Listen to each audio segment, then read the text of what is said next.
कि जो वो एक बबल जो है जिसमें विष्णु जी लेटे हैं, जिसमें विष्णु जी की नाभि से जो कमल स्टेम निकला है, निकल रही है, 7 लोग नीचे और 6 लोग 6 ऊपर। लोग ऊपर हो गए। तो ये इतने सारे बबल, तो न जाने कितने बबल होंगे। अनेक, बोलता रहा हूँ, भगवान का सांस ले रहे हैं ना, रोमकूप से अभी भी निकल रहे हैं, प्रतिदिन निकल रहे हैं, प्रतिदिन निकलते जा रहे हैं, निकलते जा रहे हैं, और बंद भी हो रहे हैं कितनी जल्दी। जैसे बबल समाप्त हो जाता है, जब बबल समाप्त होता है तब सृष्टि कहा जाती है, उसको प्रलय कहते हैं।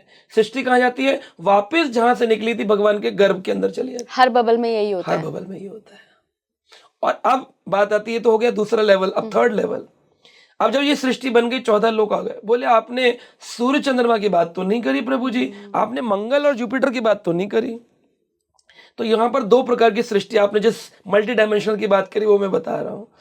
जब 14 लोग ऐसे हो गए, तो स्वर्ग लोग जो है हमारे से ऊपर 3, पृथ्वी से स्वर्ग लोग तक, इन 3 लोगों के मध्य में एक हॉरिजॉन्टल सृष्टि भी है, जिसे नवग्रह कहते हैं, ऑर्बिट्स बने हुए हैं। तो ये एक सृष्टि ऐसे है, वर्टिकल सृष्टि, और एक हॉरिजॉन्टल सृष्टि। तो वो हमारे समकालीन ऐसे है। तो हमारे आसपास, क्योंकि सूर्य की जरूरत केवल स्वर्ग, पृथ्वी और भूलोक तक ही है, उसके ऊपर जाए तपलोक, जनलोक, महलोक, ब्रह्मलोक, नहीं। वहां पर नहीं। वहां पर कैसे प्रकाश होता है, भगवान के शरीर से तेज निकलता है ना, उसको ब्रह्म ज्योति कहते हैं। उस ब्रह्म ज्योति से प्रकाशमान होते अलग अलग लोग। केवल पृथ्वी लोक ऐसा है जो ब्रह्म ज्योति को दर्शन नहीं कर पाता। तो इसके लिए हमको एक सूरज की आवश्यकता है। तो भगवान ने एक बल्ब लगा रखा हमारे लिए छोटा सा। तो भगवान बोलते हैं आपके लोक में सूरज की जरूरत नहीं है। तो कृष्ण गीता में कहते हैं, ना तद भसाए तो सूर्यो न शशांको न पावकः यत गत्वा न निवर्तन्ते तद धामम परमम मम। हे अर्जुन, तुम्हारा ये प्रश्न है, मेरे लोक में क्या सूरज नहीं होता? ना तद भसाए तो सूर्यो, कोई सूर्य नहीं है, ना शशांको, चंद्रमा भी नहीं है, ना पावकः, कोई अग्नि भी नहीं है। वहां जाने के बाद इस लोक में पुनः वापस नहीं आना पड़ता है। अर्जुन कहते हैं अच्छा प्रभु आप इतने बड़े हैं। तब भगवान ने जब ये बात बोल दी तो उनका प्रश्न उठा, क्या प्रभु मुझे वो विराट रूप जो आपने पूछा दिखा सकते हैं? भगवान बोले देखो, भक्त को तो ये विराट रूप देखना नहीं चाहिए, क्योंकि भक्त को तो भगवान से मतलब है, उसको सृष्टि की जानने की आवश्यकता क्या। फिर भी प्रभु मैं तो भक्त हूं, जो लोग गीता पढ़ेंगे सब तो भक्त नहीं होंगे, लोग संशय से पढ़ेंगे, डाउट से पढ़ेंगे, तो कैन यू शो मी? भगवान बोले ओके, आज मैं तुम्हें पहली बार एक विश्व रूप दिखाने जा रहा हूं, जो आज से पहले ना तो किसी ने देखा है ना कोई देखेगा। तब भगवान ने अपना सृष्टि विस्तार करना प्रारंभ किया, अनेक मुख खोल दिए। भगवान ने दिखाया उनकी पिंडलियों के अंदर वो 14 लोक हैं, भगवान के शरीर के रोमकूप से अनेक अनंत ब्रह्मांड निकल रहे हैं, और भगवान के मुखों के अंदर जितनी भी जीवात्माएं मर चुकी हैं वो वापिस जन्म ले रही हैं, और जिन्होंने जन्म ले रखा है वो सारी सेना, द्रोणाचार्य, भीष्म पितामह, सब भगवान के मुख के अंदर जा रहे हैं। अर्जुन देख करके हैरान है कि जिनको मैं मारने से डर रहा था कि ये मर जाएंगे, मैं इनको मारने का, भगवान बोले जिसने जन्म लिया है उसकी मृत्यु निश्चित है, जातस्य ध्रुवम मृत्यु, और जिसका जन्म हो चुका है उसकी मृत्यु है, और जिसकी मृत्यु हो चुकी है उसका पुनर्जन्म है। तो एक मुंह से जा रहे होते हैं और एक मुंह से सारे जन्म ले रहे हैं, वापस वापस वापस वापस वापस। तो बोले तुम नहीं मारोगे, तो ऐसा नहीं कि अजर अमर है, ब्रह्मा तक भी मरना पड़ता है, कोई भी सृष्टि का जीव हो, चींटी से लेकर के ब्रह्मा तक सबको मरना पड़ता है। अर्जुन तो घबरा गए देख करके, बोले प्रभु ये क्या है? नाड़ियां जो है भगवान की, वेन्स, वो नदियां हैं, जो भगवान के रोमकूप थे वो अनंत पहाड़ है। तो आप कभी खड़े हो मनाली के ऊपर, देखिए बड़ा सुंदर पहाड़ है, तो क्या है ये पहाड़? क्या है? भगवान के रोंगटे खड़े हुए पेड़ है, भगवान विश्व में लेटे हुए हैं। जितनी नदियां देख रहे हैं क्या है? भगवान की वेन्स, नदियां बह रही हैं। ये भगवान का अर्जुन रूप देख के बोला प्रभु शांत हो जाइए, बंद कर दीजिए, मुझसे नहीं देखा जा रहा, मैं आपका भक्त बनने को तैयार हूं, मुझसे ये अद्भुत, ये इतना विराट रूप, मैं घबरा गया हूं, डर रहा हूं कि मैंने आपको सखा माना, मैंने आपको मित्र माना, कितनी बार आपको पैर लग गया होगा, कितनी बार मैंने हाथ लगाया होगा। आप अनंत कोटि ब्रह्मांडों के नायक हैं श्री कृष्ण, वापिस अपने मूल रूप में आइए, मूल रूप में जो आप हैं वो आइए। तो भगवान ने अपना पहले चतुर्भुज रूप किया और फिर बाद में मूल रूप किया। इससे समझ में आया क्या कि भगवान ने पहले कृष्ण मूल रूप है, उससे विष्णु रूप आया, उससे सृष्टि आई। तो भगवान ने जब बंद किया तो सृष्टि से पहले चतुर्भुज में गए, फिर चतुर्भुज से अपने मूल रूप, 2 भुज रूप कृष्ण ने दिखाया, बोले ये मेरा मूल रूप है। तब अर्जुन बोला, डिबेट ही खत्म हो गई। डिबेट ही खत्म। अर्जुन बोला हे सखेती, हे माधवेती, हे दामोदरेती, मैंने कितने अपराध की परिक्रमा लगाई, दंडवत की। भगवान बोले नहीं नहीं नहीं नहीं, कुछ नहीं है, तुम शांत हो जाओ, तुम्हारे से मेरा प्रेम है, तुम मेरे प्रिय सखा हो, सखा चेती, तुम मेरे सखा हो, जरूरत ही नहीं तुम्हें टेंशन लेने की। बोला उफ, मैंने देख ली इतनी बड़ी सृष्टि।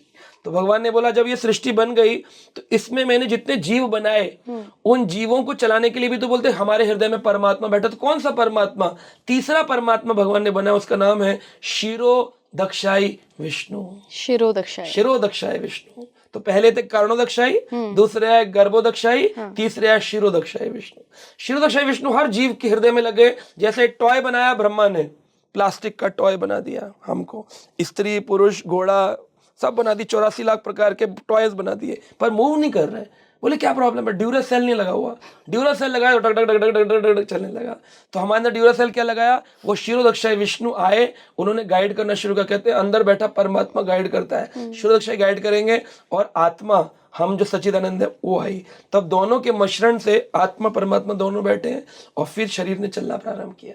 जब वो कोई गलत काम करता है तो अंदर से आवाज आती है मत कर। कौन आवाज देता है? प्रभु कहते हैं रॉन्ग रॉन्ग रॉन्ग रॉन्ग, शराब मत पी, गंदी चीज है। मन कहता है पी ले, इंजॉय नहीं करेगा, खाने पीने तो आया है, मजे करने तो आया है, खाएगा पिएगा ऐश नहीं करेगा तो क्या करेगा? अरे तू कोई पेड़ थोड़ी है, एंजॉय कर ले। ये मन बोलता है, लेकिन आत्मा कहती है, अंदर से परमात्मा कहते हैं नो दिस इज रॉन्ग। इसीलिए अपने परिवार के साथ बैठ के नहीं पीता, क्योंकि उसको अंदर से तो पता है गलत है। दोस्तों के साथ बैठकर छुप कर पीता है। बिल्कुल। अब प्रसाद लेके आता है मंदिर का तो अंदर से आवाज आती है बहुत अच्छा कर रहा है, बहुत बढ़िया कर रहा है, बांट, सबको दे। अंदर से आवाज आती है तो वो कहता है परिवार को आ जाओ जी, मैं मंदिर गया था, आज मंदिर गया। क्यों ढोल पीट रहा है? बाहर गया उसका ढोल तो नहीं पीट रहा, क्योंकि अंदर पता है कि ये गलत है और ये सही है। तो मन की सुनता है, इसलिए मंकी बन जाता। मंकी कैसा होता है? कभी इस डाल पे कभी उस डाल पर। तो मन की नहीं सुननी चाहिए, वरना मंकी हो जाते हैं। हमको किसकी सुननी चाहिए? हृदय में बैठे परमात्मा की सुननी चाहिए। इसलिए कि दिल की आवाज ज्यादा इंपॉर्टेंट है वजह माइंड की। तो कई बार करियर काउंसलिंग के लिए बच्चे आते, कहते हैं सर मेरा ना दिल तो करता है कि मैं ना सिंगर बनूं, पर मेरा मन कहता है कि फिर पैसे नहीं मिले, बड़ा नहीं बना तो फिर घर कैसे चलेगा। तो मैंने कहा कि तुम मन की सुन रहे हो, दिल की सुनोगे तो क्या अनेकों लोग सक्सेसफुल नहीं हुए? आज इतने बड़े बड़े कलाकार हुए, लता मंगेशकर, मोहम्मद रफ़ी या आज के अरिजीत सिंह या सोनू निगम, क्या वो भी पहले दिन ये सोचते कि हम बने ना बने, है ना? क्रिकेटर बने, सचिन तेंदुलकर बने ना बने, विराट कोहली बने ना बने। लेकिन अगर आप प्रतिदिन ये सोचकर चलेंगे कि मुझे वो करना है जो मेरा दिल कहता है, yes I will do it, तो प्रकृति और प्रभु भी आपकी सपोर्ट करेंगे उस कार्य को करने के लिए और आप सक्सेस होंगे। क्योंकि जो भी करेंगे, हो सकता है पैसा ज्यादा ना मिले, लेकिन जब भी होंगे, जिस स्थिति में होंगे, सुकून में होंगे। मन की सुनेंगे, जॉब हो जाएगी, बड़े इंजीनियर बन जाएंगे, डॉक्टर बन जाएंगे, लेकिन गाने का मन था। अब इंजेक्शन भी लेंगे गा गा के, हम बने तुम, इंजेक्शन लगाया गाने गा करके, क्योंकि है तो सिंगर ना ओरिजिनली। तो गुरुजी एक नियति नाम की भी तो चीज़ होती है, एक ये भी तो होता है कि ईश्वर ने आपको किस काम के लिए चुना है। वहाँ पे फिर भी अगर हम दिल की आवाज़ सुनने लगे तो वो काम तो अधूरा रह जाएगा, वो पर्पस अधूरा रह जाएगा। इसको मैं अपने अनुभव से, अपने उदाहरण से ही आपको बताती हूँ। मुझे बनना कुछ और था, मुझे कभी भी स्पिरिचुअल जर्नलिस्ट नहीं बनना था। हालांकि अब ईश्वर ने चुना है, ईश्वर करवाना चाह रहे हैं तो मैं कर रही हूँ और मैं बहुत खुशी से कर रही हूँ। आई एम वेरी हैप्पी है। लेकिन मन तो नहीं था ना। फिर ये नियति कहाँ ले आई? पॉलिटिकल जर्नलिज्म से सीधे स्पिरिचुअल जर्नलिज्म में, जिसको 7 साल पहले, 8 साल पहले कोई तवज्जो ही नहीं देता था। इसका कारण मैं बताता हूँ आपको। इसका कारण ये है कि आपने जब एजुकेशन लिया ना, आपने दिल की नहीं करी, आपने मन की करी। नियति ने आपको गाइड किया, आज शुरू से स्पिरिचुअल रही हैं, आपको मंदिर जाना अच्छा लगता था, आपको भक्तों की कहानी सुनना, कथा सुनना अच्छा लगता था, घर में भी कीर्तन सुनना अच्छा लगता था। लेकिन आपने समाज की सुनी कि बेटा कुछ करो, डू समथिंग। तो आपने समाज की सुनी, दिल की नहीं सुनी। मैंने भी समाज की सुनी, इसलिए एमबीए किया, इसलिए लंदन जाके फार्मा की पढ़ाई करी। लेकिन जब दिल की सुनने की समझ में आई ना, तो भगवान गीता में कहते हैं सबका एक नेचर होता है, स्वाभाविक एक नेचर है, बाय बर्थ एक नेचर है। पर वो तो मुझे हॉबी लगता था कि हाँ, मुझे सत्संग अच्छा लग रहा है, कीर्तन अच्छा लग रहा है, भजन अच्छे लग रहे हैं। वो हॉबी जिसे हम कहते हैं ना, वो अंदर बैठा परमात्मा कहते हैं यही तेरा नेचर है। तो हर व्यक्ति को अपना नेचर सुनना पड़ना चाहिए। कोई व्यक्ति है ब्राह्मण घर में जन्म लिया, लिखता शर्मा है अपने नाम के पीछे, लेकिन हर बात पे गुस्सा आता है, कहता मैं मारूंगा, डंडा निकाल लाता है, तो वो क्षत्रिय नेचर का है, तो उसको डिफेंस में जाना चाहिए। पर उसके पेरेंट्स कहे तुम ब्राह्मण हो, हमारे घर से कोई फौज में नहीं गया, तो उसको वो नहीं सुननी चाहिए, उसको वो सुननी चाहिए जो उसका स्वाभाविक एक प्रिस्क्राइब्ड नेचर भगवान ने देकर उस जीवात्मा को भेजा है। कोई बच्चा ब्राह्मण घर में जन्म लिया, लेकिन कहता है मैं ना 10 के 20 कर सकता हूँ 5 मिनट में, लेकिन पिताजी कहते नहीं बेटा, हम बनिए नहीं है, हमारे घर में कोई व्यापारी नहीं हुआ। लेकिन वो अगर व्यापार में चला जाएगा, क्योंकि उसके दिल की आवाज, उसका नेचर है, उसका नेचर, वो जाएगा तो वो सक्सेसफुल होगा। तो भगवान ने भी 4 वर्णों की जो रचना करी ना, वो भगवान ने जाति से नहीं नहीं करी, की थी। भगवान ने गुण और कर्मों के आधार पर करी। चतुर्वर्णम मया सृष्टम गुणा कर्म विभाग, गुण और कर्मों के आधार पर। तो तुम्हारा जो नेचर है ना गुण, तो मेरा नेचर भी ऐसे सत्वगुण ही था। मैं फार्मा की पढ़ाई करता था, लेकिन मुझे लोग चीटिंग करते थे, मुझे अच्छा नहीं लगता था। लोग झूठ बोलते, अच्छा नहीं लगता था। कोई मंदिर होता था पास में, कहीं भी मैं रहूं, ट्रेनिंग में कहीं पे भी हूं, वो मंदिर में शाम को जाकर बैठना, आंख बंद करके बैठना बहुत अच्छा लगता था। तो मुझे अपने नेचर को समझने के लिए बहुत साल लगे। जब मैं 22 साल का हुआ तो मुझे लगा yes, this is what I was looking for. Bhagavad Gita is giving my all the answers of my queries. सारे प्रश्न के उत्तर मिलने लगे। मैंने कहा बहुत अच्छा है। फिर भी जर्नी ने मुझे टर्न करने के लिए 7 साल लगाए कि मैं पूरा जीवन यही काम करूं। तो टाइम लगता है उस अनुभव पर जाने के लिए। तो आपको भी वो टाइम लगा, क्योंकि वो आपका स्वाभाविक नेचर है। By birth you are like that. और अगर आप इसके बाद आप कुछ और करेंगे भी ना, आपको अच्छा नहीं लगेगा कि आपका स्वाभाविक नेचर है। मान लीजिए आप सोचें सैलरी का प्रॉब्लम है या उतना अप्रेजल नहीं हो रहा है, let's choose some other profession. मैं ना कुछ ऐसा कर लेती हूँ, ये तो मेरा रहेगा ही रहेगा, लेकिन वो मैं पैसे कमाने के लिए कर लेती हूँ। पर वहां आपका मन नहीं लगेगा, आपको अच्छा नहीं लगेगा। आप सिर्फ सुपरफिशियली जुड़े होंगे, लेकिन इंटरनली आपको वहां पर लगेगा अधूरापन है। तो पूर्ण रूप से जो है उसको वहीं पहुंचकर पूर्णता का एहसास होता है। तो भगवान ने सृष्टि में सबके लिए एक एक नेचर रखा हुआ है, इसलिए सब डिफरेंट है।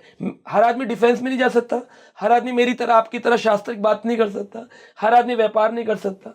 तो हर व्यक्ति को अपने नेचर को समझकर काम करना चाहिए।